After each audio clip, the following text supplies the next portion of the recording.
برزق وإلى سيدنا الحبيب أبو بكر عبد القادر بن أحمد السقب جده، وإلى سيدنا الحبيب أبو بكر بن حسين السقب، وإلى روح سيدنا شيخ محمد أرشد البنجاري، وإلى روح شيخ محمد نفيس بن إدريس البنجاري، وإلى روح شيخ عبد الله الصديق البنجاري، وإلى روح شيخ عبد الكريم البنجاري، وإلى روح شيخ لقمان الحكيم البنجاري، وإلى روح شيخ جرزين بن عبد القادر البنجاري سكمبول، وإلى روح شيخ كي حاجي أسموني وأصولهم وفروعهم وذوي الحقوق عليهم أجمعين، ثم إلى روح شيخي كي حاجي منصور علوي المرتضى، وإلى روح شيخي كي حاجي بدر بن أحمد، وإلى روح شهبة بن إجيه وأصولهم وفروعهم، أن الله يغفر لهم ويرحمهم ويعلي درجاتهم في الجنة، وينفعنا بأسرارهم وأنوارهم وعلومهم في الدين والدنيا والآخرة على تلك النيات وعلى هذه النيات وكل نية صالحة وعلى ما نوى به سلفنا صالح بجاه النبي صلى الله عليه وسلم بسر سورة الفاتحة. أعوذ بالله من الشيطان، بسم الله الرحمن الرحيم. الرحمن الرحيم مالك يوم الدين، إياك نعبد صراط الذين أنعمت عليهم غير المغضوب عليهم.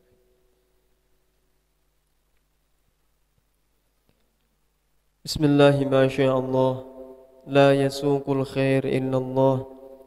بسم الله ما شاء الله، لا يصرف سوء إلا الله. بسم الله ما شاء الله، ما كان من نعمة فمن الله. بسم الله ما شاء الله، لا حول ولا قوة إلا بالله. السلام عليكم ورحمة الله وبركاته. الحمد لله، الحمد لله نحمده ونستعينه ونستبشره ونعوذ بالله من شرور أنفسنا ومن سيئات أعمالنا، من يهده الله فلا مضل له ومن يضلله فلا هادي له. أشهد أن لا إله إلا الله وأشهد أن سيدنا محمدا عبده ورسوله. اللهم صل وسلم على سيدنا ومولانا محمد ابن عبد الله وعلى آله وصحبه ومن والاه، ولا حول ولا قوة إلا بالله. قالوا سبحانك لا علم لنا إلا ما علمتنا إنك أنت العليم الحكيم. قال رب اشرح لي صدري ويسر لي أمري واحلل عقدة من لساني يفقه قولي وسدد لساني واهد قلبي بحق سيدنا محمد. نصوركم يا أهل الدرك ويا أهل الباطن ويا أهل النوبة ويا أهل النور. قال الله تعالى في كتابه الكريم: أعوذ بالله من الشيطان الرجيم، إنما الصدقات للفقراء والمساكين والعاملين عليها والمؤلفة قلوبهم وفي الرقاب والغارمين وفي سبيل الله وابن السبيل. صدق الله العظيم. قال النبي صلى الله عليه وسلم: لكل شيء زكاة والزكاة العبادة الصوم. Para alim ulama, guru-guru agama, tokoh masyarakat, tutuha masyarakat yang selalu ulun harapkan petuah dan nasihatnya, para hadirin wal hadirat yang dimuliakan Allah Subhanahu wa taala. Sebelumnya kita panjatkan puji syukur kepada Allah Subhanahu wa taala yang telah memberikan berbagai macam nikmat kepada kita, terutama nikmat sihat wal afiat, sehingga sampai saat ini kita dikumpulkan oleh Allah Subhanahu wa taala di dalam keadaan sihat wal afiat, iman dan Islam, dan kita diizinkan oleh Allah taala untuk menambah keilmuan kita, menambah wawasan dan pengetahuan kita tentang ilmu agama. Qala an-nabiy sallallahu alaihi wasallam: "May yuridillahu bihi khairan yufaqihu fid din." Barang siapa orang yang Allah Ta'ala kehendaki kebaikan, maka Allah Ta'ala yufaqihu fid din. Allah akan pahamkan orang itu akan ilmu agama. Akan diluaskan dadanya pengetahuannya tentang ilmu agama, tentang tata cara beramal di dalam agama Islam. Maka orang itulah yang dikehendaki oleh Allah Ta'ala baik. Orang itu yang dikehendaki Allah Ta'ala bahagia di dunia dan bahagia di akhirat.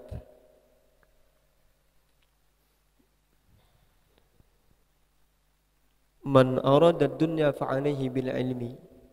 Barang siapa yang ingin sukses di dunia, maka wajib punya ilmu. Wa man arada al akhirah fa'alaihi bil ilmi. Dan barang siapa yang ingin sukses di akhirat, ingin bahagia di akhirat, berhasil di akhirat, fa'alaihi bil ilmi, maka wajib mempunyai ilmu. Wa man aradahuma fa'alaihi bil ilmi. Barang siapa yang ingin keduanya, dunia akhirat bahagia keduanya, fa'alaihi bil ilmi, maka harus punya ilmu, baik itu ilmu dunia maupun ilmu akhirat. Kita hendak sukses, misalnya berbisnis, cari ilmu bisnis. Kita ingin sukses jadi seorang guru, cari ilmu jadi guru. Maka ketika kita mengajar ilmu pun itu harus ada metode, kan kayak itu. Ketika menjadi seorang guru itu kada kawa sembarangan. Ilmunya ada, tapi cara nyampaikan kada tahu. Nah, maka cara nyampaikan itu pun ada metode. Nah, kayak itu juga ingin urusan akhirat. Ingin urusan akhirat, maka harus wajib punya ilmu. Harus punya ilmu. Bila kada berilmu, amal-amalnya tertolak. Sebagaimana yang dikatakan dalam syair Zubad, fa'alimun bi'ilmihi lam ya'malan mu'adzabun min qabli ubadil wathan. Setiap orang yang punya ilmu tapi kada mengamalkan ilmunya, diadab sebelum penyembah berhala. Wa kullu man bi ghairi ilmin ya'malu a'maluhu mardudatun la tuqbalu. Tetapi setiap orang yang beramal tanpa ilmu, maka amal-amalnya tertolak, tidak diterima oleh Allah Subhanahu wa taala. Nah, jadi alhamdulillah di sore hari ini kita dikumpulkan oleh Allah Subhanahu wa taala dalam keadaan duduk di majelis ta'lim, ta'limul muta'allim. Mudah-mudahan Allah Ta'ala meridai kita sebertaan, mendapatkan rahmat Allah Subhanahu wa taala. Amin ya rabbal alamin. Para hadirin wal hadirat yang dimuliakan Allah Subhanahu wa taala. Kita hampir mendekati bahasa kita palumusan bulan suci Ramadan. Hampir mendekati Syawal. Artinya sebentar lagi kita akan berjumpa dengan hari raya Idul Fitri. Artinya Ramadan ini satu umat lagi akan berlalu. Kata para ulama, Ramadan telah berlalu itu jangan ditangisi. Kenapa? Yang ditangisi itu kita. Ramadan ini mungkin kemungkinan besar kalau ada kiamat tahun kina datang pulang. Tapi kita nang belum tentu datang tahun kina. Belum tentu kita berjumpa lawan tahun kina. Siapa tahu kita mati kada sampai. Maka ini sebelum habis kita gunakan semaksimal mungkin. Kita bangkitkan semangat kita lagi, khususan lagi di akhir-akhir 10 terakhir bulan Ramadan. Itu potensi yang kuat dari Rasulullah SAW bahwasanya Lailatul Qadar terjadi dan turun di 10 terakhir di bulan Ramadan. Terlepas dari itu, kita memahami kalau berjumpa dengan Lailatul Qadar itu kita beramaliyah nang kita pahami itu amaliyah seperti berzikir, sholawat ataupun yang lainnya ataupun sholat. Kita paham itu aja, padahal amaliyah itu banyak. Ganjaran-ganjaran di malam itu kalau kita mau berbuat, contohnya seperti bersedekah, menyenangkan hati orang mukmin. Baik itu kita silaturahim, berkunjung kepada tempat keluarga kita, silaturahim. Silaturahim itu maksudnya keluarga, hubungan qarib. Satu rahim. Satu rahim. Kita sama sepupu sekali itu masih satu rahim. Sepupu 2 kali ada yang mengatakan masih satu rahim. Jadi kalau kita sepupu 2 kali atau sepupu 3 kali itu masih dinamakan silaturahim, menjalin hubungan rahim. Karena nenek kita satu rahim di rahim nenek kita. Tapi kalau kita sesama orang muslim, ikatannya jauh, berkeluarga ya ulun wansiden, tapi di Nabi Adam. Nah, itu berarti bukan silaturahim tetapi silatul ikhwan. Nah, jadi nang ganal pahalanya itu, ya ganal juga pahalanya menjalin silatul ikhwan, tetapi kita utamakan silaturahim. Kalau bisa tuh keluarga kita ilangi. Jangan nunggu orang yang menghilangi kita. Kadang-kadang kan kita, ini aja kada suah menghilangi aku. Nah, jadi di sini nang dapat pahala nang fadilah itu nang menjalin, nang silah orang yang menjalin silaturahim, tali persaudaraan serahim. Nah, itu ganal pahalanya. Orang yang hendak diluaskan rezekinya, kata Rasulullah, rancaki beilang ke keluarga qarib. Nah, jadi macam-macam amalan Lailatul Qadar itu macam-macam. Ada juga dengan cara bersedekah. Khususan apalagi ini kita ada diwajibkan zakat fitrah nanti. Zakat fitrah. Kita bayangkanlah seandainya malam Al-Qadar itu kita jumpai, pas tepat kita malam itu bersedekah. Barang misalnya 100.000 kita bersedekah. 100.000 tak. Allah Ta'ala sebutkan dalam Al-Quran, mathalul ladzina yunfikuna amwalahum fi sabilillahi kamathali habbatin ambatat sab'an sanabil fi kulli sumbulatin mi'atu habbah. Kata Allah, perumpamaan orang yang menginfakkan hartanya di jalan Allah, bersedekah nih, itu seperti orang yang kamathali habbatin ambatat sab'an sanabil, seperti orang yang menanam satu biji menumbuhkan 7 tangkai. 7 tangkai tumbuh, satu biji ditanam tumbuh 7 tangkai. Dan setiap 7 tangkai tadi, satu tangkainya itu mi'atu habbah, tumbuh 100 biji pulang. Berarti satu biji tadi tumbuh menjadi 700 biji, 7 tangkai. Setiap satu tangkai mi'atu habbah, kata Allah, 100 biji. Berarti kita bersedekah misalnya 1.000 menjadi 700.000. Kita bersedekah 100.000 berarti jadi 7 jutaan. Iyalah. Ya kurang lebih kayak itulah. Dilipat gandakan menjadi lebih baik min alfi syahr, daripada 1.000 bulan. Tanpa henti bersedekah 1.000 bulan lebih baik. Para pakar menghitung kisaran 83 sampai 85 tahun. Itu 1.000 bulan.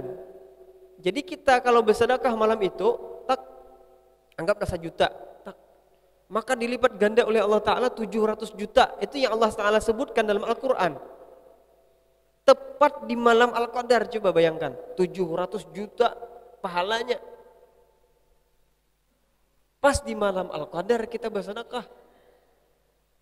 85 tahun lebih kita tanpa henti bersedekah nang 700 juta tadi. Itu yang Allah Ta'ala sebutkan, padahal pahalanya lebih banyak dari itu lagi.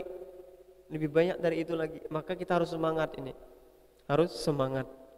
Khususan nanti zakat fitrah. Zakat fitrah jangan sampai kada bayar, karena itu hukumnya wajib. Wajib kepada setiap orang yang beriman, yang muslim. Wajibnya itu kapan zakat fitrah? Wajibnya zakat fitrah itu ba'da subuh di hari raya sampai dengan imam atau khatib naik ke atas mimbar, itu sudah haram, setelah itu bayar zakat fitrah. Walaupun haram tapi tetap wajib. Nah kayak itu, kita nih misalnya mau undur sembahyang, kita tahu nih waktu asar hendak habis, tetap kita berenai mengopi dulu, beruku sampai waktu maghrib datang, maka haram saat itu kita sembahyang, tapi juga wajib tetap harus diqadha. Kita dapat dosa karena mau ulur tadi, kita meremehkan sholat, tetapi tetap wajib kita bayar. Kayak itu juga zakat fitrah, waktu wajibnya itu ketika setelah sholat subuh di hari Id sampai imam naik ke atas mimbar khutbah. Bila imbah si khatib tadi berkhutbah, haram hukumnya bayar zakat fitrah.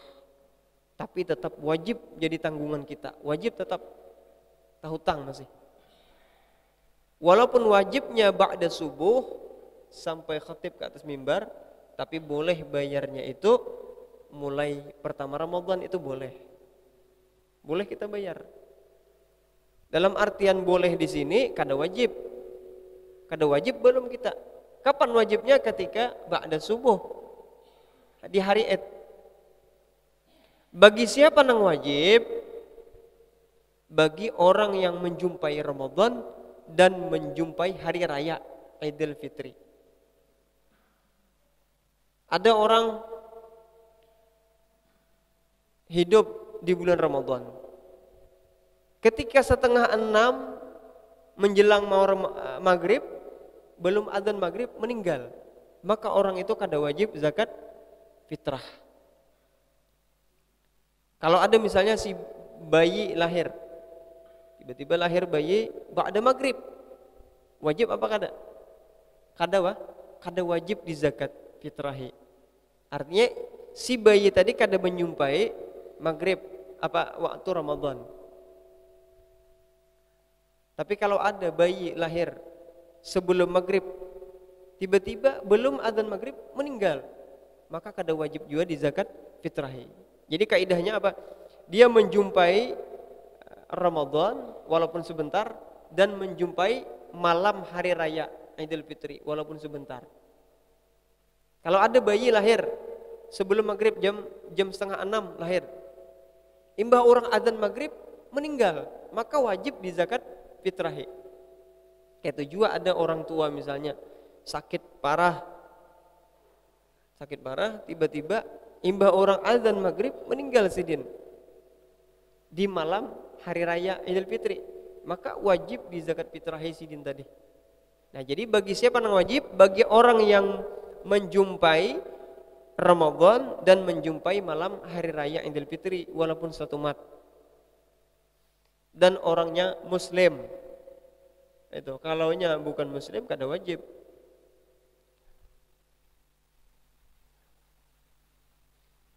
Dan yang harus kita perhatikan ini, kan yang jadi perdebatan itu, bolehkah guru membayar zakat fitrah itu pakai duit? Bolehkah? Nah, ini menjadi ikhtilaf para ulama. Jadi yang pertama kita bahas, dengan apa kita bayar zakat fitrah? Yang pertama, mazhab Syafi'i, wajib zakat fitrah itu dibayar dengan bahan pokok makanan kita sehari-hari. Kita makan apa? Makan nasi, kita makan beras lah. Tapi jangan zakat fitrah pakai nasi pulang. Nah, jadi pakai beras. Beras tadi dimasak jadi nasi. Nah, jadi beras kita. Maka kita wajib pakai beras. Lalu ada sebagian ulama yang membolehkan pakai duit atau qimah. Qimah itu harga daripada barang tadi itu. Harga daripada barang. Nah, mazhab Syafi'i kada membolehkan pakai duit. Tapi ada yang membolehkan, yaitu mazhab Imam Abu Hanifah. Itu boleh. Bolehkah kita bertaklid? Boleh. Apalagi di Indonesia MUI sudah bersepakat bahwasanya boleh kita pakai qimah atau pakai duit harga daripada barang tadi itu. Makanya sudah kita umpat ulama nang kada umpat kada apa-apa juga. Artinya ini ijtihad. Jadi perbedaan itu ikhwan rahimakumullah, perbedaan itu kita harus bisa membedakan mana yang kita harus keras, mana yang kita harus lega, itu apa? Lapang dada. Kalau perbedaan itu tentang iman dan Islam atau tentang akidah, tentang kafir ataupun tidak kafir, maka kita harus keras. Misalnya ada yang mengatakan Tuhan itu dua, itu kan akidah, masalah iman. Maka kita harus keras di situ, kada boleh. Kita harus menentang itu. Ada yang mengatakan sembahyang itu 3 waktu saja sehari boleh, maka kita harus tentang. Itu masalah akidah, usul itu. Tapi kalau masalah fikih, masalah furu'iyah, kita boleh saja. Kita boleh umpat, boleh kada. Dan kita kada boleh menyalahkan ampun orang. Maka ada kaidahnya, shawabun yahtamilul khata' wa khata'un yahtamilus shawab. Yang benar itu bisa kemungkinan salah, yang salah bisa ada kemungkinan bujur. Itu kaidah Imam Syafi'i itu. Makanya kita imam itu ada 4 sekarang yang kita kenal. Ada imam mazhab Hanafi, ada mazhab Maliki, ada mazhab Syafi'i, ada mazhab Hambali. 4 ini pasti ada yang bujur, pasti ada yang salah. Ketika terjadi perbedaan kan kayak itu. Karena mungkin ketika terjadi perbedaan ikhtilaf di antara 4 ini, oh kami kayak ini, oh kami kayak ini. Karena mungkin bujur sebertaan. Pasti ada yang bujur, pasti ada yang salah. Tapi nang kayak apa kita menyikapi itu kayak apa? Maka ijtihad ulama itu bukan dalam urusan iman Islam atau dalam urusan kafir ataupun muslim, kada. Jadi dalam urusan amaliyah nang furu'iyah. Contohnya seperti zakat fitrah. Jadi bisa jadi yang kita yakini bujur bisa salah. Wa khata'un yahtamilus shawab, dan yang salah pun bisa jadi bujur. Itu hukum fikih. Maka cara menyikapinya tetap menghargai punya orang lain, tetapi kita pegangi yang kita yakini. 4 mazhab ini pasti ada yang bujur, pasti ada yang salah. Apakah yang salah itu masuk neraka? Kada. Bila 4 mazhab nih, para mujtahid, imam nang 4 nih, bila mereka itu benar, dapat 2 pahala. Pahala yang pertama, pahala ijtihad mereka. Asalkan ijtihad berdasarkan ilmu lah, bukan berdasarkan hawa nafsu. Kalau kita berijtihad, maka ijtihad kita tanpa ilmu, maka sesat. Berdasarkan keinginan, nyaman gini, nyaman kayak ini ternyata. Tapi ijtihad itu berdasarkan ilmu yang luas, yang dalam, dan diakui memang mereka itu hatinya bersih. Kada pernah dilihat bermaksiat secara zahir.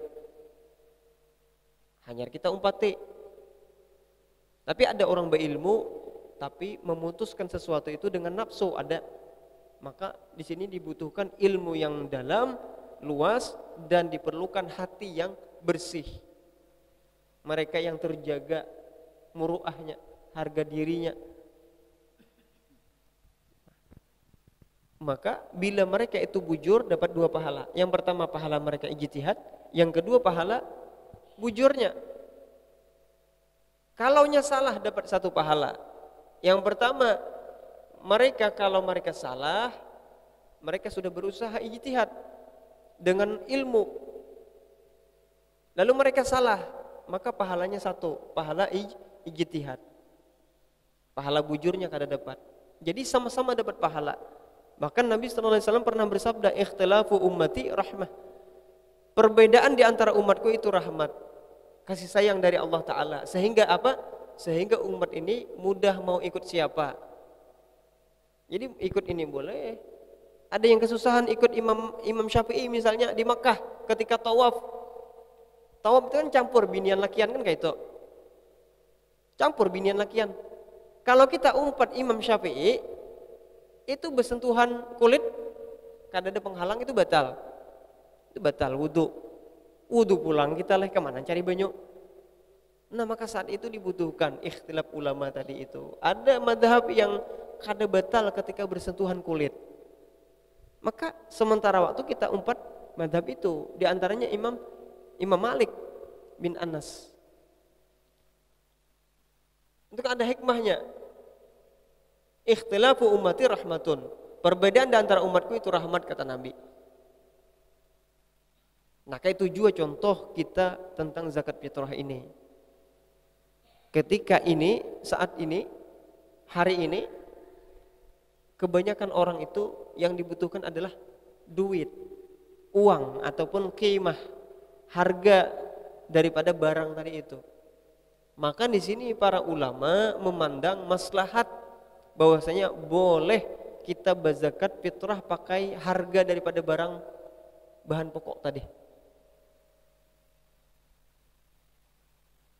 Dan antum kada usah ragu, amal itu kada usah ragu. Bila antum sudah umpat ya sudah. Lagi pula kita kada dituntut harus bujur tuh kada. Harus bujur beribadah tuh kada. Yang penting kita ada nang diumpati. Kita mengumpati orang yang ilmunya dalam, luas. Apalagi sudah para ulama nang bersepakat, kita umpat sami'na wa ata'na. Kalaupun salah nih misalnya, tanggung jawab mereka, para ulama.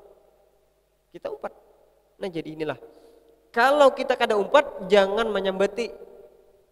Itu hati-hati. Kalau kada umpat, jangan menyambati.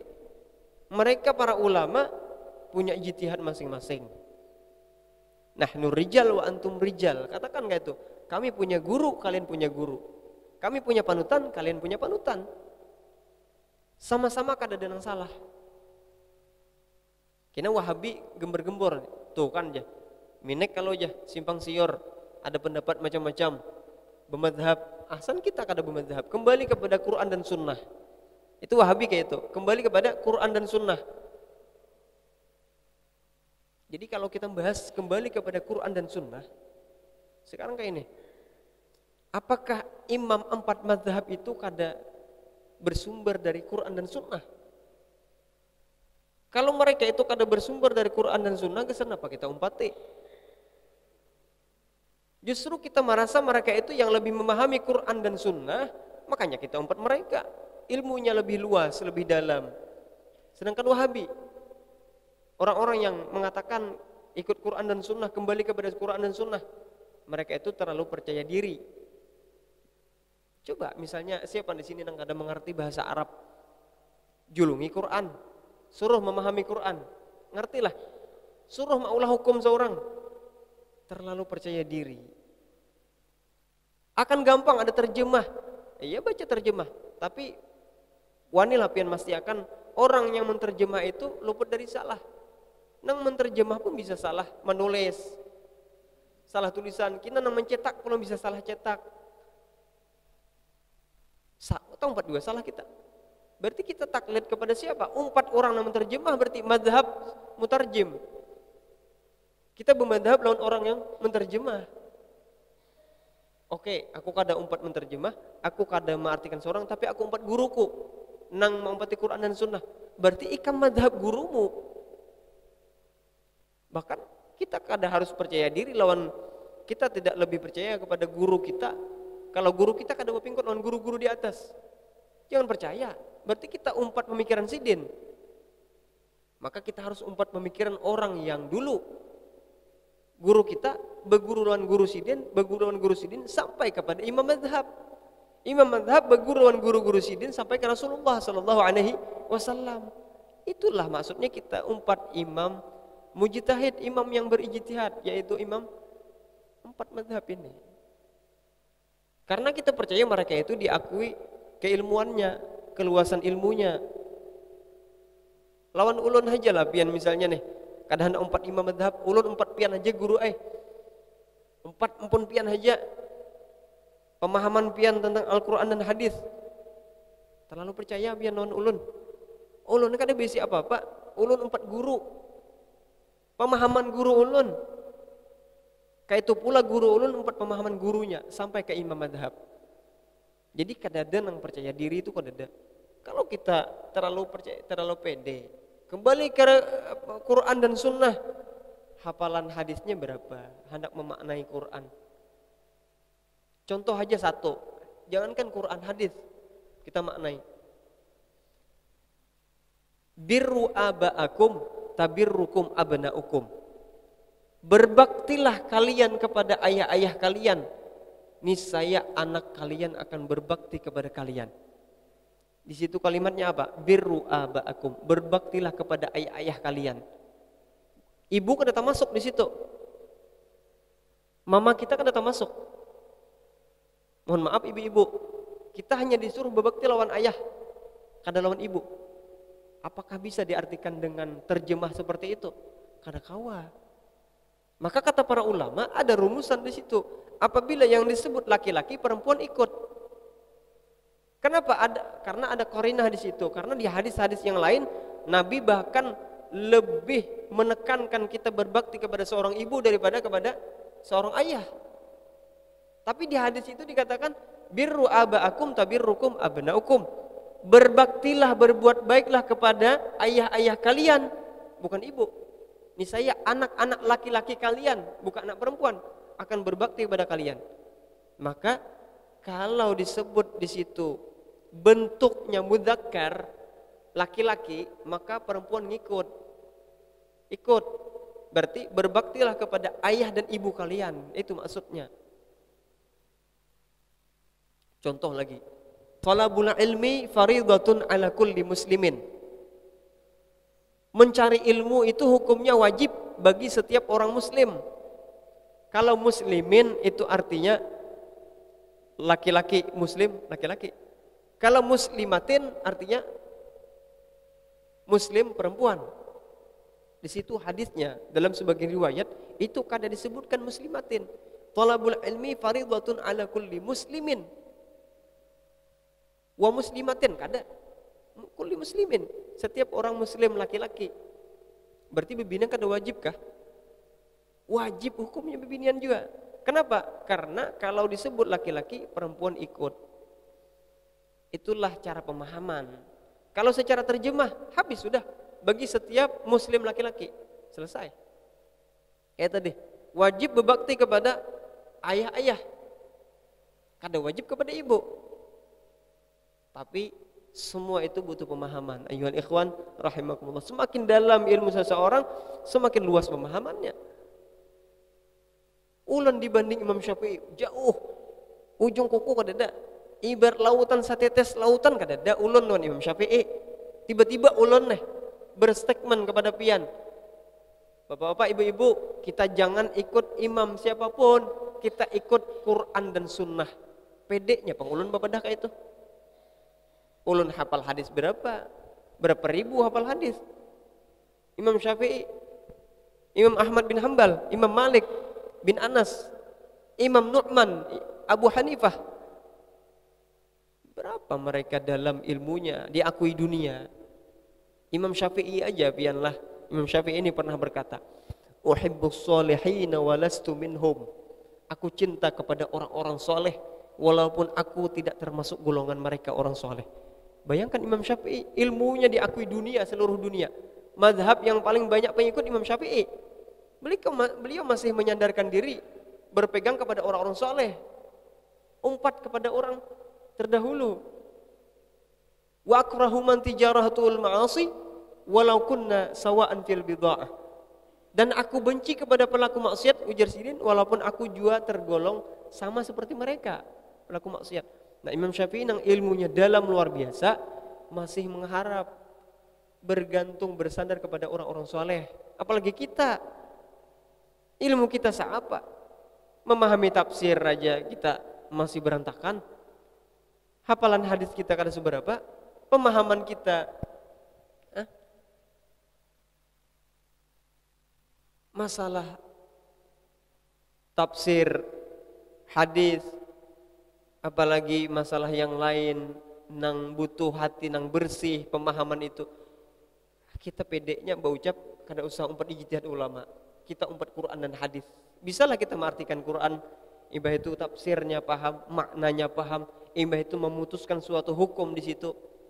Nah, maka kita butuh 4 ulama. Maksud ulun apa? Maksud ulun adalah kita saling menghargai pendapat satu sama lain. Mungkin kita di sini ada yang berbeda paguruan. Ulun berguru lawan guru ini. Ulun berguru lawan guru ini. Tiba-tiba tak berbeda pendapat. Apakah harus dibenturkan ini? Pendapat ini. Oh, gurumu salah atau guruku yang bujur. Maka kada betul kayak itu caranya. Kada bujur nang kayak itu bersikap. Maka cara bersikap itu nahnu rijal wa antum rijal. Kami punya guru orang-orang besar, kalian juga punya guru orang-orang besar. Pendapat kalian kemungkinan ada bujurnya, pendapat kami kemungkinan bisa juga ada salahnya. Yang penting itu bukan urusan iman Islam ataupun kufur ataupun murtad. Maka boleh kita berbeda pendapat. Tapi kalau masalah kekufuran, misalnya ketika orang ada kaum Nasrani misalnya ibadah di gereja, kita umpat dia sembahyang kayak sembahyang buhannya. Nah, itu kan sudah menyalahi. Itu akidah itu. Sama dengan di situ kita mengiyakan bahwasanya Tuhan itu ada 3 kan kayak itu. Bahwasanya Nabi Isa adalah Tuhan, makhluk adalah Tuhan. Itu salah sudah, akidah lah. Akidah. Tapi kalau masalah hukum, fikih, kita boleh berbeda. Boleh berbeda. Contohnya, bolehkah bayar zakat fitrah pakai duit? Maka nang hendak zakat duit silahkan. Boleh hukumnya. Nang kada hendak pakai duit, antum ahsan. Antum bagus, tetap pakai baras. Antum lebih bagus. Ada apa-apa. Tapi jangan saling menyambati. Nah, tetapi nang lebih jadi pemikiran kita di sini adalah sebuting. Kepada siapa kita menjulung zakat fitrah? Nah, itu nang lebih jadi perhatian kita. Jangan kayaknya kita berdebat tentang cara berzakat fitrahnya, tetapi imbah itu tak kumpul zakat fitrah nih.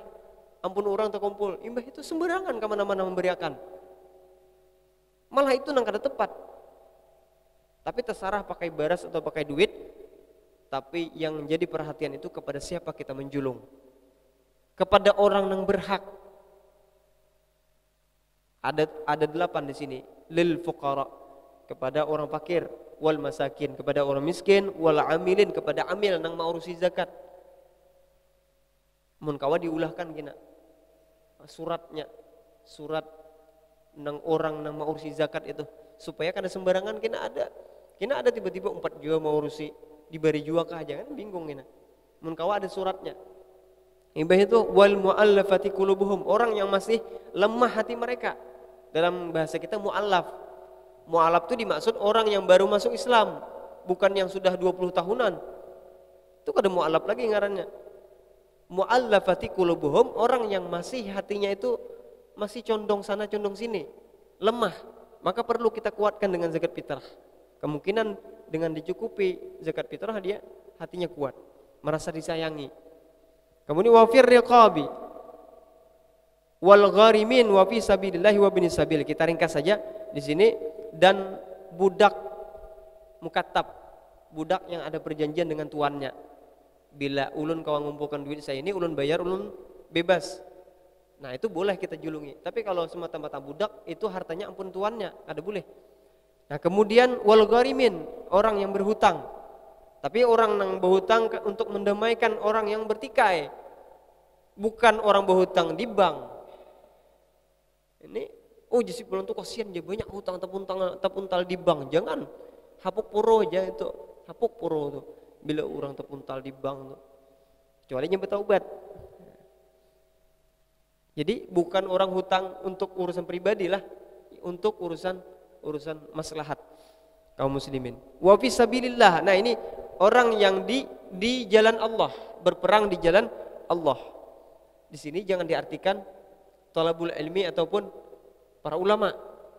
Para ulama dan thalabul ilmi harus lapang bujur-bujur mengakui bahwasanya hukum mereka fi sabilillah itu adalah lahu hukmul ajri, mereka di dalam hukum ganjaran pahala, bukan dalam ukuran zakat fitrah ada. Tapi ada sebagian para ulama, orang-orang alim mungkin yang menerima, ya kita hargai juga pendapat mereka, jangan dicaci.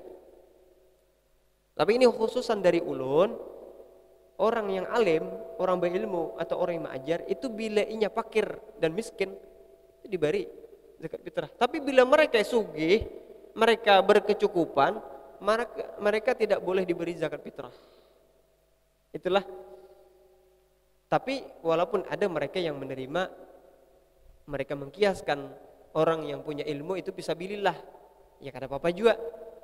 Tapi khusus dari ulun, fisabilillah di dalam mencari ilmu ataupun orang yang punya ilmu itu dalam urusan pahala. Pahala bukan dalam urusan boleh menerima zakat, menerima sedekah kada. Itulah. Tapi jangan salah paham lah, karena jangan mengkritik ampun orang. Kalaupun orang ada pendapat yang lain kada apa-apa. Wa bnis sabil, dan wa bnis sabil, orang yang di perjalanan, orang yang bisa musafir. Musafir itu boleh diberi zakat fitrah. Mungkin sampai di sini yang dapat saya sampaikan. Asa buting lagi, orang yang wajib zakat fitrah itu yang malamnya dan siang harinya ada makanan pokok yang cukup untuk dirinya, untuk keluarga yang wajib dia tanggung. Bilanya kada ada, jangan dipaksa. Hakun berhutang bayar zakat fitrah, malah itu jadi dosa itu. Jadi jangan dipaksa. Malam hari raya dan hari rayanya punya kecukupan makan di waktu malam dan siangnya sekeluarga yang wajib dia nafkahi, maka waktu itu wajib ia bayar zakat fitrah. Kalau nya kada cukup, kada usah bayar. Wallahu a'lam bissawab. Wabillahi taufik wal hidayah war ridha wal inayah. Ulun salah dan khilaf mohon maaf. Ulun ucapkan minal aidin wal faizin, kullu am wa antum bi khair insyaallah. Mohon maaf lahir dan batin. Sekiranya mungkin kita kada bertamu hari raya ini, ya mungkin ada nak beilang ke rumah, silahkan tafadhol, karena ulun siap aja di rumah, kada kemana-mana, palingan kemana paling satu mat aja. Ada nak bilang ataupun hendak bertamu, ya silahkan. Kalau kita kada bertamu, ulun minta maaf, minta halal berdahulu kalau ada tersalah dan terkhilaf, baik itu sengaja maupun kada sengaja, baik itu ucapan maupun perbuatan ataupun sikap ulun ataupun bahkan pandangan mata ulun nang kada nyaman di hati pian, mohon ribuan ampun dan maaf pian haturkan. Wabillahi taufik wal hidayah war ridha wal inayah. Assalamualaikum warahmatullahi wabarakatuh.